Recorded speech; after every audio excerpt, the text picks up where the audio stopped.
मंगलमय मंगल करन बीत राग विज्ञान नमो तार जाते बड़े अरहंता महा हरे मंगल करहु महा ग्रंथ करन के काज जाते मिले समाज सब पावे निज पद राज। इस भव तरु का मूल एक जाने मिथ्या भाव ताको कर निर्मूल अब करिए मोक्ष उपाय। आत्मज्ञान ही ज्ञान है शेष सभी अज्ञान विश्व शांति का मूल है वीतराग विज्ञान। वीतराग विज्ञान ही तीन लोक में सार वीतराग विज्ञान का घर घर हो प्रसार। सम्यक दर्शन का विषय अपना चल रहा है। सम्यक दर्शन मोक्ष मार्ग की मूल जड़ है। सम्यक दर्शन के बिना हम सुखी नहीं हो सकते, सच्चा मोक्ष मार्ग प्रारंभ नहीं हो सकता। ये बात हमें समझनी है। और सम्यक दर्शन किसके आधार से होता है, सम्यक दर्शन कैसे प्राप्त होता है, ये चर्चा अपनी चल रही है। देखो 124 नंबर का पेज है। इतनी सुंदर चर्चा इसमें गुरुदेव श्री ने ली है। नीचे का पैरा अपन ने पढ़ा था, देखो क्या होते हैं। बहुत क्रांतिकारी है ये बात। श्रद्धा गुण के सुधर जाने पर भी चारित्र गुण नहीं सुधरता, क्योंकि श्रद्धा और चारित्र गुण भिन्न भिन्न हैं। राग के कम होने से अथवा चारित्र गुण के आचरण से जो जीव सम्यक या मिथ्या श्रद्धा का माप करना चाहते हैं वे मिथ्या दृष्टि हैं। उन्हें वस्तु स्वरूप के गुण भेद की खबर नहीं है, क्योंकि सम्यक दर्शन और सम्यक चारित्र के आचरण भिन्न भिन्न हैं। देखो पंकज जी क्या कह रहे हैं, सुनील जी। हमने सम्यक दर्शन प्राप्त करना है, तो सम्यक दर्शन प्राप्त करने के लिए प्राय सभी के मन में क्या बात चलती है कि साहब कसाय कम करो, क्रिया सुधार करो, खान पीन में सुधार करो, ब्रशील संयम आदि पालो, लोग में प्रवृत्ति कम करो। ये बहुत मन में लोगों के चलता रहता है। और अधिकतर लोग सम्यक दर्शन प्राप्त करने के लिए क्रिया में सुधार करते हैं, बहुत करते हैं। और वो क्रिया को सुधार सुधार के ऐसा मानते हैं, ऐसी आशा लेके चलते हैं कि हमारी अब क्रिया में सुधार हो गया है, हमारी कसाय मंद हो गई है, अब हमें सम्यक दर्शन हो जाएगा। जबकि वास्तव में ऐसा कसाय की मंदता करते करते कोई जीव मुनि तक बन जाए, ये भाषा है कि मंदता करते करते। कसाय की मंदता अपने हाथ में नहीं है। कसाय को मंद करना ये अपना काम नहीं है। कसाय तो अपने आप ही उदय अनुसार, पर्याय की योग्यता के अनुसार कभी मंद होती है, कभी तीव्र होती है। इसलिए मैं कसाय मंद करूं, एक तो ये मान्यता ही गलत है। फिर दूसरी बात, अगर कोई जीव की कसाय मंद होती चली जा रही है और वो ऐसा मानता है कि ये कसाय की मंदता से मैं धर्मात्मा हो रहा हूँ, ये सब धर्म के कारण हो रहा है, और वो मुनि तक बन जाए, तो भी आचार्य भगवंत कहते हैं कि उसे सम्यक दर्शन प्राप्त होने की कोई गारंटी नहीं है। और इसका प्रमाण क्या है कि आगम कहता है कि यह जीव अनंत बार मुनि बना। तो मुनि बनने का मतलब ही ये है कि कसाय बिल्कुल मंद हो गई। तो ये तो अपन को बात समझ में आती है। लेकिन वर्तमान में मैं भी सम्यक दर्शन प्राप्त करने का जो काम कर रहा हूँ, उसमें कर क्या रहा हूँ, उसमें मैं क्या कर रहा हूँ। तो आप अपने अंतरंग में चेक करोगे तो सबके साथ तो शायद नहीं हो, लेकिन 99% आप देखोगे कि हम क्रिया के सुधरने बिगड़ने से, परिणाम के सुधरने बिगड़ने से ही अपने को धार्मिक या अधार्मिक मानते हैं। और हम अधिकतर आज 99% जो आपको जगत में उपदेश देने वाले मिलेंगे, वो आपको क्रिया सुधारने की बात करते हुए मिलेंगे। और उसको इस तरीके से बात को करा जाएगा कि अरे तेरी कसाई इतनी तीव्र है, शेरनी का दूध, और ये वो उदाहरण और ऐसा उदाहरण देंगे आपको कि साहब शेरनी का दूध जो है वो तावे के पात्र में ठहरता है, ऐसा ठहरता है। ये सम्यक दर्शन जो है वो ऐसी खोटी परिणतियों में नहीं होता। अब मजेदार बात ये है कि हमें वो खोटी परिणति कौन सी है, ये बात कोई नहीं समझा। अब वो खोटी परिणति का मतलब क्या है, ये कैसे दिमाग लगाया जाए। अब मैं भाई साहब पपीता खाता हूँ, और मैं चीकू खाता हूँ, और मैं बड़ा वाला क्या कहते हैं वो कद्दू खाता हूँ, तो मैं तो साहब उनके हिसाब से, बहुत सारे लोगों के हिसाब से मेरी परिणति बेकार है, क्योंकि ये तो अभक्ष है। अब कोई मैं व्यापार करता हूँ और व्यापार में टैक्स की चोरी करता हूँ, तो मेरी तो परिणति बहुत खोटी है। माने आप अंदाजा नहीं लगा सकते कि आपको किन किन बातों से परिणति खोटी है। ये बात आप समझ लेंगे और आप सोचेंगे कि मुझे सम्यक दर्शन नहीं हो सकता। इसलिए उसमें होता क्या है पता, अंडरस्टूड रहता है। अंडरस्टूड रहता है माने वक्ता ये कहता चला जाता है कि ऐसी खोटी परिणति में सम्यक दर्शन नहीं होता, ऐसे अवक्ष खाने वालों को सम्यक दर्शन नहीं होता।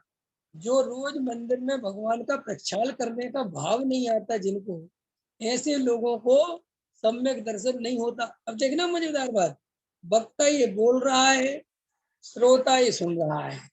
ना तो श्रोता वक्ता से कहता है कि साहब सीधा घोषित करो कि इसका मतलब हमें नहीं हो सकता, ख्याल में है कि नहीं आया।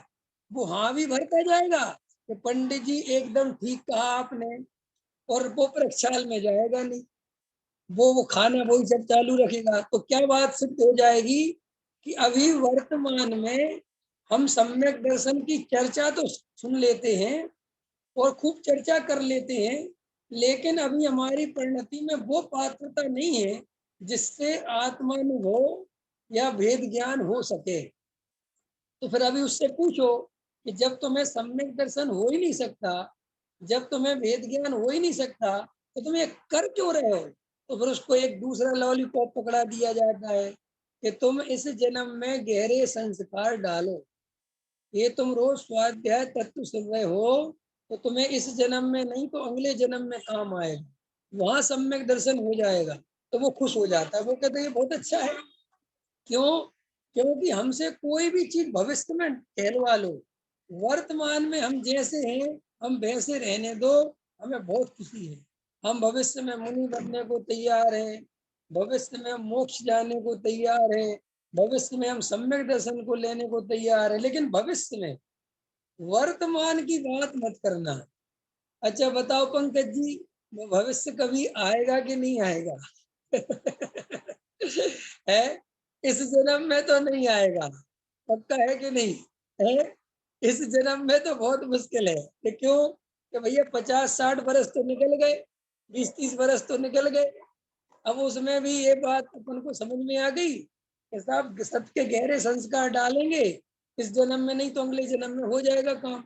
बस ये आपको बहुत सुविधा दे दी गई अगले जन्म की, जबकि वास्तविकता ये है जो इसके जीव, जिस जीव के प्राण इस जन्म में आत्मा के लिए प्यासे नहीं हुए, सम्यक दर्शन की प्यास जिसको अंतरंग से नहीं जगी, जो ये कह रहा है सब जाए तो जाए मेरा आत्मा नहीं जाए, ऐसा अंतरंग से जिसका बहुमान उछलता है, पुरुषार्थ उछलता है, जिसकी आत्मा में एक आत्मा की चर्चा सुनते उल्लास बनता है, जिसको सारी दुनिया फीकी लगती है, ऐसे जीव को सम्यक दर्शन की प्राप्ति इस जन्म में होती है, और अगर इस जन्म में नहीं हो तो अगले जन्म में होती है। लेकिन जो इस बात की गांठ लगा के ही बैठ गए हैं, इस जन्म में तो होने से रहा, भविष्य में तो भैया संजय भैया अभी अच्छा मकान बना दे दो, अच्छी गाड़ी खरीदो, अच्छी बढ़िया सोना चांदी खरीदो, अभी बढ़िया है कि नहीं, अभी बहुत बढ़िया पैसा कमाओ। पंडित जी हम आपका सम्यक दर्शन बाद में तो ले ही लेंगे ना, बुढ़ापे में हमें करना क्या है बताओ। हमें तो एक पंडित जी, हमने तो एक नियम लिया है, बस ये बच्चों की शादी कर दें, फिर तो हम रात और दिन तत्व चर्चा में स्वाध्याय में लगने लगेंगे। पंकज जी समझ में आता है कि नहीं आता?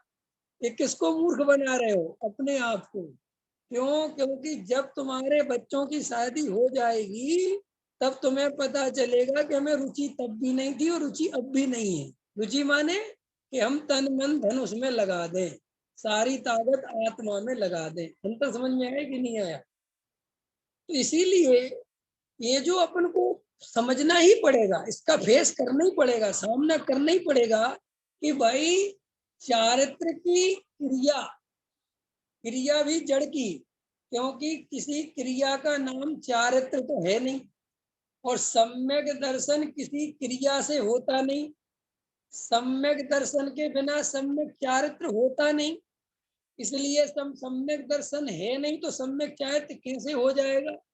और जड़ की क्रिया से सम्यक दर्शन होता नहीं। इसका मतलब ये है कि हम और आप अगर सम्यक दर्शन के लिए रोज मंदिर चले जाते हैं, 1 घंटे पूजा कराते हैं, और फिर मंदिर में दान दे देते हैं, 1 घंटे स्वाध्याय कर लेते हैं, देव पूजा गुरु पास्ती स्वाध्याय संयम तप दान सट कर्म कर लेते हैं, और ऐसा मान लेते हैं कि साहब मुझे सम्यक दर्शन हो जाएगा, क्योंकि मैं पूरी ताकत से पूरा रात और दिन जैन धर्म की सेवा में लगा हूँ। तो आचार्य कहते हैं कि फिर तुम स्वाध्याय में ये वाक्य कैसे सुन के आते हो कि मुनि व्रत धार अनंत बार ग्रेविक उपजायो। फिर तुम्हें मन में ये सोचना चाहिए कि जब मुनिराज को ये बात समझने में इतनी स्थिति बिगड़ गई, और वो मुनिराज जो वास्तव में संसार के त्यागी हुए, जिनको मोह मास अंतरंग में विषय कसाय की रुचि नहीं रही, ऐसे मुनिराज वे भी सम्यक दर्शन प्राप्त नहीं कर पाए, और मेरे को तो विषय कसाय की रुचि भी चल रही है, पैसे कमाने की खूब रुचि चल रही है, और मैं ये जरा सा आधे घंटे 1 घंटे मंदिर हो आता हूँ, 1 घंटे प्रवचन सुन लेता हूँ, और मैं ऐसा मान के बैठ जाऊं कि मुझे सम्यक दर्शन हो जाएगा, तो इसका मतलब अभी तुम बात समझ नहीं पाए। ख्याल में है ना? बात समझ नहीं पाए कि वास्तव में करना क्या है। तो देखो यहाँ, ये आपको मैं सच बता रहा हूँ, ये अंदर की बात है, ये सब कोई कहता नहीं है क्योंकि कोई बताने नहीं चाहता। ये जो गुरुदेव श्री ये बात कह रहे हैं ना, श्रद्धा गुण के सुधर जाने पर, ये बात आपको पूरी दुनिया में कहीं नहीं मिलेगी। सारी दुनिया श्रद्धा गुण को, चारित्र गुण को, ज्ञान गुण को, इनका भेद जानती नहीं। वे तो ऐसा समझते हैं कि सम्यक दृष्टि माने क्रिया सुधर गई, मुनि बन गया, और मुनि है तो वो सम्यक दृष्टि है ही, और उसका ज्ञान सम्यक है ही, बात खत्म हो गई।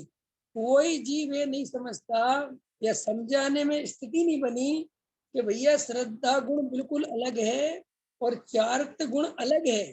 श्रद्धा गुण में अगर सम्यक दर्शन प्राप्त करना है तो श्रद्धा गुण में ही काम करना पड़ेगा तुम्हें।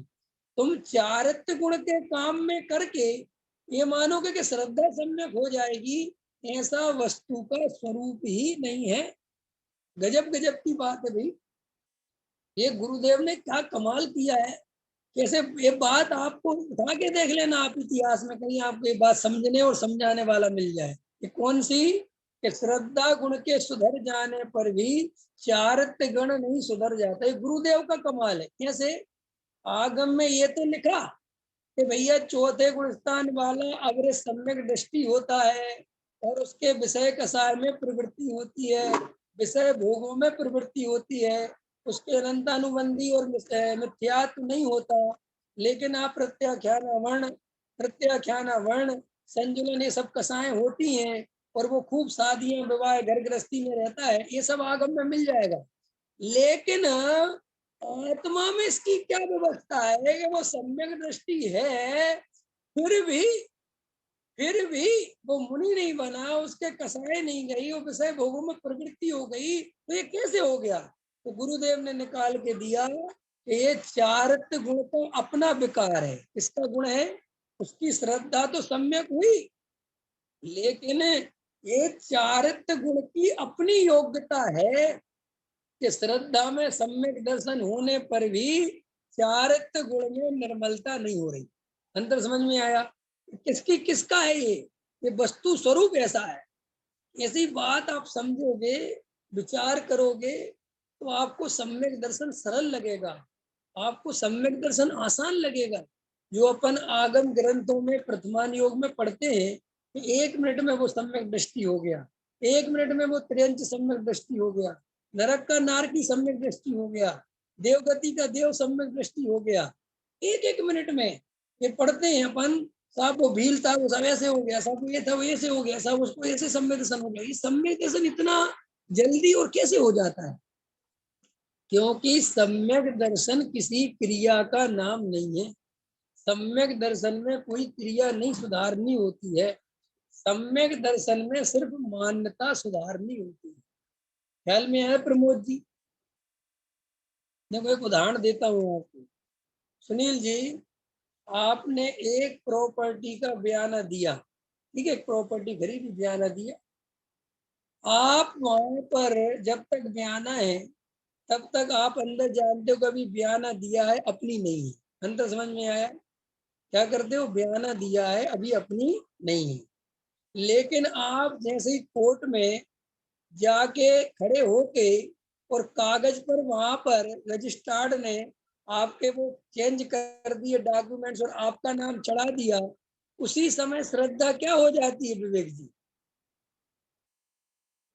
वो प्रॉपर्टी किसकी लगने लगती है? अरे बोलो। अपनी, मेरी। इसका मालिक कौन है? मैं हूं। अच्छा मुझे बताओ, वो प्रॉपर्टी जहां थी वहीं पड़ी है, जैसी थी वैसी पड़ी है, उसमें कहीं तुम्हारा नाम का बोर्ड नहीं है, कुछ नहीं है, कोई दीवा कुछ भी नहीं है। लेकिन अब वहां अपनापन पूरा हो गया कि नहीं हो गया? अच्छा तुम देखने कितने बार जाते हो? दिन में 100 दफे जाते हो क्या? कि कैसी है कैसी नहीं जाते? लेकिन अपनापन पूरा चल रहा है कि नहीं चल रहा है? अच्छा तो वो अपनापन इतने जल्दी कैसे हो गया आपको? एक कागज पे साइन हुआ कि ये प्रॉपर्टी अब विवेक कुमार के नाम पे हो गई है, बस इतना उस रजिस्ट्रार ने साइन किया और वो पक्के डॉक्यूमेंट्स बने, और आप बिल्कुल श्रद्धा बदल गई आपकी। आपको ये तो कहना चाहिए था कि भैया मेरी श्रद्धा इतनी जल्दी नहीं बदल सकती, कागजों में नाम लिखने से क्या होता है, मुझे उस जगह के प्रति पहले प्रेम तो आने दो, बार बार उस जगह को जाने तो दो, वहां बैठने तो दो, 2-4 महीने वहां पर घूमने तो दो, तब मैं अपनापन करूंगा। ऐसे कैसे अपनापन हो जाएगा? तो आपको वहां पर ये मन में प्रश्न खड़ा क्यों नहीं होता? क्योंकि आपको पता है ये रजिस्ट्री में मेरा नाम चढ़ गया, मतलब मैं इसका मालिक बन गया। इतनी सी बात है ना, और तो कुछ नहीं है। अगर मान के चलो वो रजिस्ट्रार्ड कह दे ये तुम्हारी प्रॉपर्टी गलत है, ये तुम्हारा नाम गलत है, तो क्या होगा तुम्हारे अपनेपन का? तुरंत तुरंत डर जाओगे कि नहीं डर जाओगे? ऐसे ही सम्यक दर्शन माने कोई चेंज नहीं, बाहर में कोई परिवर्तन नहीं, परिणामों में कोई परिवर्तन नहीं, क्रिया में कोई परिवर्तन नहीं। सम्यक दर्शन माने मैं आत्मा हूं, ऐसा पक्का श्रद्धा हो गई, ऐसा दृढ़ निश्चय हो गया, ऐसा श्रद्धान हो गया, ये शरीर मैं नहीं हूं किसी भी कीमत पर, ये शरीर से बिल्कुल न्यारा हूं, रागादि विकारी भाव मेरा स्वरूप नहीं है, रागादि विकारी भाव मेरे सत्ता में नहीं है, एक समय की पर्याय का विकार है। क्या है वो? विकार है। और मैं इससे न्यारा शुद्ध चैतन्य हूँ। ऐसा श्रद्धान जिस जीव को हो गया, बस वो सम्यक दृष्टि हो गया। अब इस श्रद्धान के लिए तुम्हें बाहर में कुछ नहीं करना है, परिवर्तन कुछ नहीं करना है। तो साहब ये श्रद्धान के लिए करे क्या? कि श्रद्धान के लिए श्रद्धान ही करना पड़ेगा। सुनील जी, मैं आपसे कहता हूँ, उस प्रॉपर्टी में आपको अपनापन हो जाए, इसके लिए क्या करें बताओ? कि भैया एक ही उपाय है कि मेरे नाम कर दो। अच्छा चलो, मैं आपसे कहता हूँ सुनील जी, आपका बहुत बढ़िया मित्र है, परम मित्र है, मैं तो कहता हूँ, बहुत अच्छी दोस्ती है, उसी से आपने प्रॉपर्टी खरीदी और उसको आपने 2 लाख रुपए बयाना दे दिया, 5 लाख रुपए बयाना दे दिया, लेकिन रजिस्ट्री उसने तुम्हारे नाम पर नहीं करी, ठीक? और वो तुमसे कहे कि तुम अपनी समझो, रजिस्ट्री से क्या फर्क पड़ता है? ख्याल में आए ना? तो अभी तुम उसे अपनी नहीं समझोगे, कहोगे ठीक है भाई, दोस्ती अपनी जगह है, वो सब ठीक है, लेकिन रजिस्ट्री करो, ठीक है ना? ऐसे ही आचार्य कहते कि इस जीव की देखो तो हालत, चाहता सम्यक दर्शन लेना है और कहता है साहब क्रिया पलट लूं, खाने पीने में चेंज कर लूं, कुछ मंदिर में 1 घंटे की जगह 2 घंटे लगा दूं, ज्यादा स्वाध्याय करने लगूं। आचार्य कहते हैं भाई, इससे सम्यक दर्शन का क्या संबंध है? सम्यक दर्शन के लिए तो श्रद्धा में परिवर्तन चाहिए। काय में परिवर्तन चाहिए? श्रद्धा में पक्का निर्णय चाहिए। कैसा निर्णय चाहिए? कि मैं शरीर नहीं हूं, मैं शरीर नहीं हूं। और एक दिन में 1000 दफे बार बार विचार करना कि ये, और कुछ नहीं सोचना, परिणाम कुछ भी आए, परिणाम से कभी नहीं डरना, परिणाम से भेद ज्ञान रहना चाहिए, बस ये तुम्हें ध्यान रखना है। क्या मिथ्यात्व का परिणाम खराब है सुनील जी, कि विषय भोगों का परिणाम खराब है?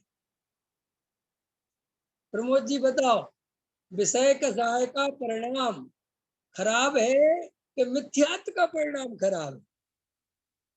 संजय भैया, काय का परिणाम खराब है? मिथ्यात्व का, कि पंच इंद्री के विषय भोग भोगने का, राग देश का, मायाचारी का, झूठ का, फरेब का, जो भी तुम्हें लेना है, ये सारे परिणामों से ज्यादा खराब परिणाम मिथ्यात्व का है ना?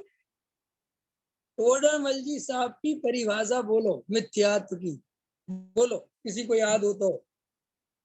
सप्त व्यसन से बड़ा पाप मिथ्यात्व। क्या लिखा टोडरमल जी ने? सप्त व्यसन से बड़ा। तो सप्त व्यसन तो समझते हो कि नहीं समझते हैं विवेक जी? क्या होते हैं सप्त व्यसन? जुआ खेलना, चोरी करना, पर स्त्री सेवन करना, वेश्यारमण करना है, शिकार करना, जुआ, आमिष, मदरादारी, शराब पीना, आखेटक, चोरी, पर नारी। बोलो, ये सप्त व्यसन दुखदाई। ये सप्त व्यसन के परिणाम से भी खतरनाक, बड़ा खोटा परिणाम मिथ्यात्व का है। अब ये समझने की बात है कि मिथ्यात्व का परिणाम खोटा है, तो मिथ्यात्व है क्या चीज? के जो सप्त व्यसन के परिणाम चले, ये मैं हूं। है ना? मिथ्यात्व क्या है? ये जो सप्त व्यसन के परिणाम चले, ये मैंने किए, ये मेरे हैं, मैं पापी हूँ, ये परिणाम खराब है, इन पाप परिणामों से मैं मर जाऊंगा। इस सब का नाम मिथ्यात्व है भाई साहब। आचार्य हमसे कह रहे हैं कि भाई तू परिणाम की फिक्र तो ले ही मत, परिणाम कुछ भी चले, लेकिन उस परिणाम में एकत्व नहीं होना चाहिए। गजब हो गई ना बात? मजा आया कि नहीं आया? कि साहब मुझे दया, दान, पूजा, प्रशील, संयम आदि के परिणाम चले, तो कि उनमें भी एकत्व मत कर बैठना। वो द्रव्यलिंगी मुनि जो कालांतर में निबोध चला गया, वो इसीलिए चला गया कि वो उन परिणामों में एकत्व कर बैठा। समझ में आया? देखो गजब गजब की बात है। तुम्हें पंच इंद्री के विषय भोग भोगने के परिणाम आते हैं, सुनो सुनो सुनो, उन परिणामों से तो तुम डरते हो। समझना मेरी बात? जो पांचों इंद्रियों के विषय भोग भोगने के परिणाम आते हैं, उनसे तो हम डरते हैं, लेकिन उन परिणामों में जो एकत्व चल रहा है उससे हम नहीं डरते। इसलिए जीव अनंत बार परिणाम सुधारने में जीवन खर्च कर देता है। अब क्यों कर देता है? क्योंकि जीव के अंदर संस्कार बैठ गए हैं, ये बातें रोज रोज सुन के कि परिणामों का फल मिलेगा। काय का फल मिलेगा? जैसे टोडामल जी साहब ने लिखा मोक्ष मार्ग प्रकाशक में, परिणाम बिगड़ने का भय रखना। तो इसकी इतनी खिंचाई करते हैं त्यागी वृत्ति को। देखो लिखा टोडामल जी ने, देखो टोडामल जी ने लिखा परिणाम बिगड़ने का भय रखना, परिणाम बिगड़ने का भय रखना। भैया सर्वथा मत ले लेना, सर्वथा मत ले लेना, ऐसा तुम्हें बहुत मिलेंगी, समझ गए ना। लेकिन परिणाम का मतलब क्या है? कौन सा परिणाम? जब टोडामल जी कह रहे सप्त व्यसन से बड़ा पाप मिथ्यात्व है, तो भाई साहब मिथ्यात्व के रहते और किसी की चर्चा करना ही क्या? बोलो, करना चाहिए? मिथ्या दृष्टि जीव के मिथ्या दर्शन जब है तो किसी और की बात करना चाहिए? अरे ये करना चाहिए कि भाई इससे बड़ा कोई पाप ही नहीं है, तू सबसे पहले इसी का त्याग कर। साहब इसका त्याग कैसे किया जाता है? कि इसके त्याग करने की यही विधि है कि द्रव्य कर्म, नो कर्म, नो कर्म माने शरीर, संयोग, द्रव्य कर्म माने कर्मों के उदय, और भाव कर्म माने मोह राग देश के परिणाम। इन तीनों में एकत्व नहीं करना, कर्तृत्व नहीं रखना, ममत्व नहीं करना, भोक्तृत्व नहीं रखना, इसी का नाम तो सम्यक दर्शन है। और हम और आप रात और दिन क्रिया और परिणाम, क्रिया और परिणाम, ये नहीं सोचते देखो मुझे आज पैसे कमाने के बहुत परिणाम आ रहे हैं, समझना मेरी बात। मेरा चिंतन कैसे चलेगा? सचिन जी कैसा चिंतन चलेगा? अरे क्या रखा पैसों में, एक दिन तो छोड़ के ही जाना है सब, क्या करूंगा पैसा कमा के, है ना। अरे क्या विवेक जी का वो सुनाओ, राजा राणा छत्रपति और हाथन के अतवार, और मरना सबको एक दिन, अपनी अपनी बार, दल बल देवी देवता, मात पिता परिवार। इसको वो सोचता है ये बहुत धार्मिक चिंतन चल रहा है। अंत समझ में आया कि नहीं आया? जबकि इसमें मिथ्यात्व घुसा हुआ है। तो कैसे घुसा हुआ है? कि पैसा कमा सकते हो क्या तुम? अरे बोलो, कमा सकते हो कि नहीं कमा सकते सिखा जी? पैसा कमा सकता है जीव के नहीं? नहीं कमा सकता? चलो ठीक है। पैसे का भोग कर सकता है जीव? नहीं कर सकता। पैसा कमाने का परिणाम तो जीव का है, वो तो जीव ने किया, वो भी जीव ने नहीं किया। और तुमने सारा चिंतन सम्यक दर्शन के नाम पे क्या का किया है? काय पे किया? इसी काम में किया कि धन कमाने के, रे कुछ नहीं रखा, धन से कोई सुख नहीं मिलना, कब तक ये धन कमाऊंगा। अरे जबकि ये चाहिए था कि जिस समय धन कमाने का परिणाम आ रहा था उस समय क्या चाहिए था? दो बातें चाहिए थी। ओह, ये परिणाम भी मेरा स्वरूप नहीं है, मैं तो इससे न्यारा चैतन्य तत्व हूँ, और ये परिणाम आकुलता ही रूप है, इनमें मेरा कोई स्वरूप नहीं है। ये धन कमाने के परिणाम, धन कमा तो मैं सकता नहीं, ये जो विकल्प आते सब आकुलता रूप है, ये मेरा स्वरूप नहीं है। तो आचार्य कहते देखो, आकुलता रूप देखा तो आश्रव का श्रद्धान सच्चा रहा, ठीक है। और अपने से भिन्न देखा तो शुद्धात्मा का श्रद्धान सच्चा रहा। ख्याल में है कि नहीं आया? अगर वे राग आदि दुख रूप ना लगे तो आश्रव का श्रद्धान झूठा हो गया, उसमें आकुलता ना दिखे तो झूठा हो गया, और भेद ज्ञान नहीं हो तो मिथ्या दर्शन ही हो गया। ख्याल में ना, आकुलता भी दिखनी चाहिए और ये भी भेद होना चाहिए कि ये मेरा स्वरूप। तो इससे दो काम होंगे, आकुलता दिखेगी तो उससे बचने का उपाय सोचोगे, और बचने का उपाय कौन है? अपना स्वयं का शुद्धात्मा, निस्वभाव साधन। क्या कह रहे टोडामल जी? निस्वभाव साधन ले रहे ना, सुबह का स्वाध्याय सुन रहे हो कि नहीं सुन रहे? मोक्ष मार्ग प्रकाशक का नहीं सुन रहे ना? जो नहीं सुन रहे वो जरूर जरूर सुन ले। मोक्ष मार्ग पर सुनील जी आपको पता है कि नहीं? मोक्ष मार्ग प्रकाशक के प्रवचन सुनिए एक आध दो। मोक्ष मार्ग प्रकाशक पे मैंने प्रवचन करना स्टार्ट किया है मंदिर में, भीम गली में। तो वो सुबह का प्रवचन सामूहिक सभा में सब लोगों की उपस्थिति में होता है और उसका आनंद कुछ अलग होता है। तो उसको रिकॉर्डिंग ऑडियो होती है और मैं द्रव्य दृष्टि ग्रुप पे डालता हूँ, उसमें लिखा रहता है मोक्ष मार्ग प्रकाशक प्रवचन 1 2 3। अभी तक 3 प्रवचन हुए हैं। तो उसको शांति से बैठ के सुनना, कुछ विशेष अनुभव मिलेगा, कुछ विशेष बात समझने मिलेगी। समझ में आई कि नहीं आई? तो आप गहराई, क्योंकि वहां पे श्रोता प्रश्न भी पूछ सकते हैं, उनके भी जवाब आते हैं।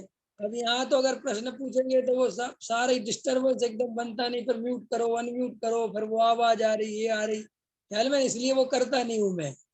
आप अगर प्रश्न पूछने का मौका मिले ना आपको, तो इसमें भाई साहब स्वाध्याय में 4 चांद लग जाए, क्योंकि आपके मन की बातें निकल के आती हैं कि आपके अंतरंग में क्या चल रहा है। और जब आप प्रश्न पूछते हो और सही पूछो ना, तो मुझे तो उसी सभा में बहुत मजा आता है जहाँ श्रोता प्रश्न पूछ सके, उसके मन में जो तकलीफ है या जो नहीं है या जो वो पूछ सके, और फिर मैं उनको लगता है कि इसका आनंद विशेष आएगा। क्यों? ये जो अभी चल रहा है, जो एक तरफा संवाद चल रहा है, अंदर समझ में आया कि नहीं आया? उसको सुबह के प्रवचन को सुनना। तो निस्वभाव साधन द्वारा जब मुझे कसाय की आकुलता लगेगी और ये भी दिखेगा कि ये मेरा स्वरूप नहीं है, ये मेरे में नहीं है, और मेरा स्वरूप तो चैतन्यमय, आनंदमय, ध्रुवमय, शाश्वत त्रिकाली ध्रुव ज्ञानमय है। तो ये जीव उन कसायों से उपयोग हटाएगा और अपने चैतन्य में उपयोग लगाएगा। तो ऐसे लगाने से ऐसा वस्तु का स्वरूप है कि वहां कसाय का अभाव होता चला जाता है। बस यही मोक्ष मार्ग है।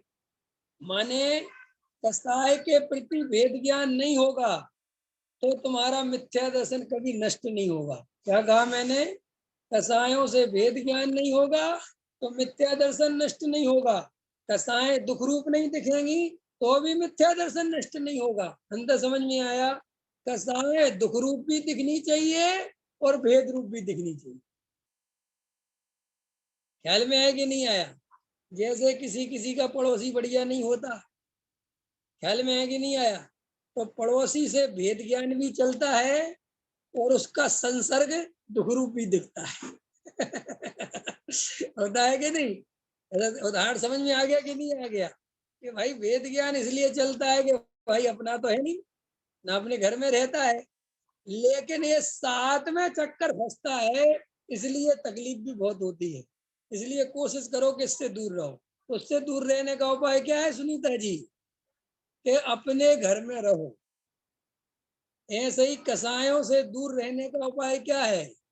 निज घर बिना विश्राम नाही, आज यह निश्चय हुआ, मोह की चट्टान टूटी, शांति निर्झर बह रहा। ख्याल में है कि नहीं आया है? हाँ। तो इस तरीके से जब हम गहराई से विचार करेंगे तब हमें इसका मर्म समझ में आएगा। ख्याल में है कि नहीं आया? बहुत गहराई से। और जितने भी लोग, हाँ पंकज जी सुन रहे हैं, है ना, ये कोशिश करो भैया, जो बाकी के लोग सुन रहे हैं, कि कैमरे ज्यादा से ज्यादा खोलो। ख्याल में है ना? ज्यादा से ज्यादा आपका मुझे चेहरा दिखना चाहिए। आपका चेहरा देखने में मेरा कोई विशेष इंटरेस्ट नहीं है, लेकिन आप लोग सामने दिखते हो तो उससे वक्तव्य पने में रस आता है। आप नहीं दिखोगे, आप गुमशुदा की तरह बैठे रहोगे, तो वक्ता भी गुमशुदा होता चला जाए।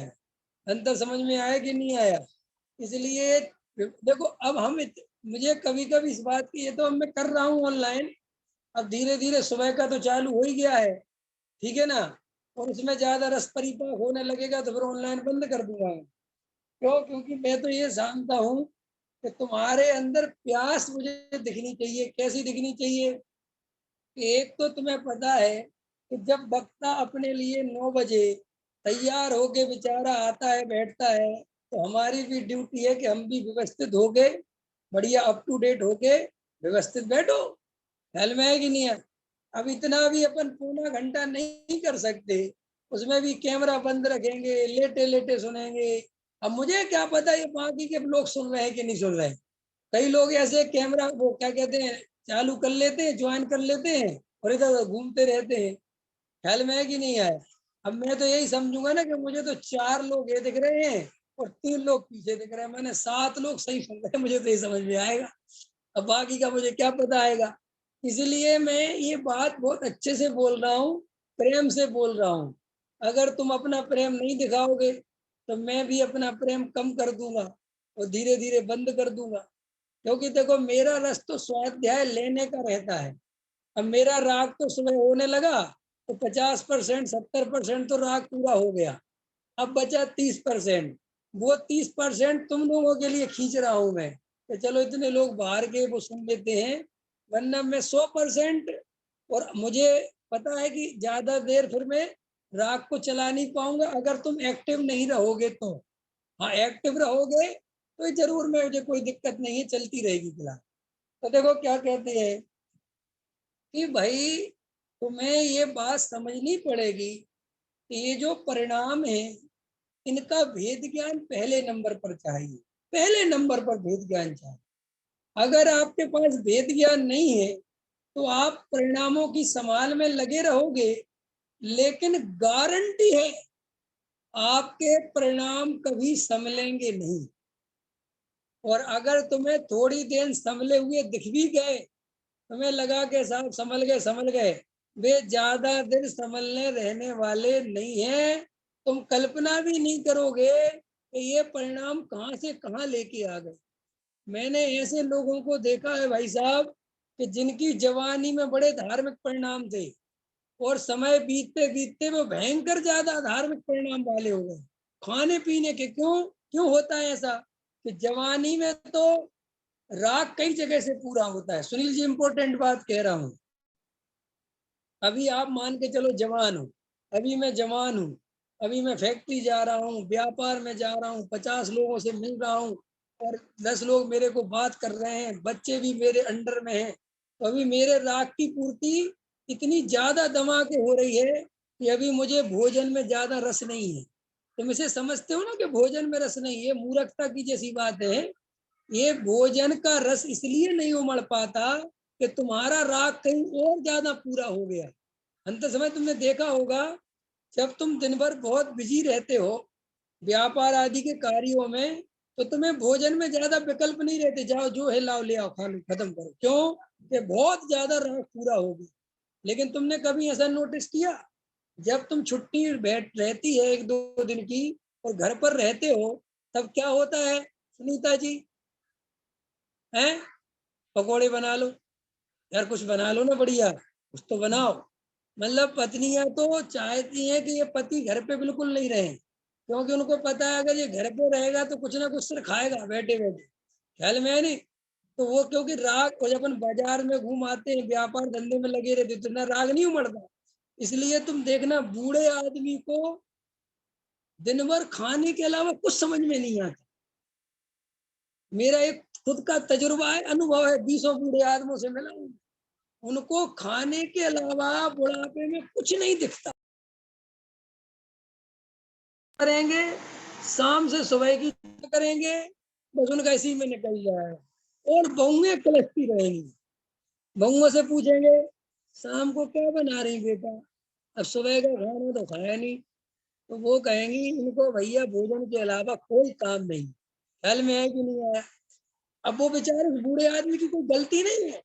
अब इसलिए गलती नहीं है कि 5 इंद्रियों में से 4 इंद्रियां तो वैसे ही खत्म हो गई। ठीक है कि नहीं?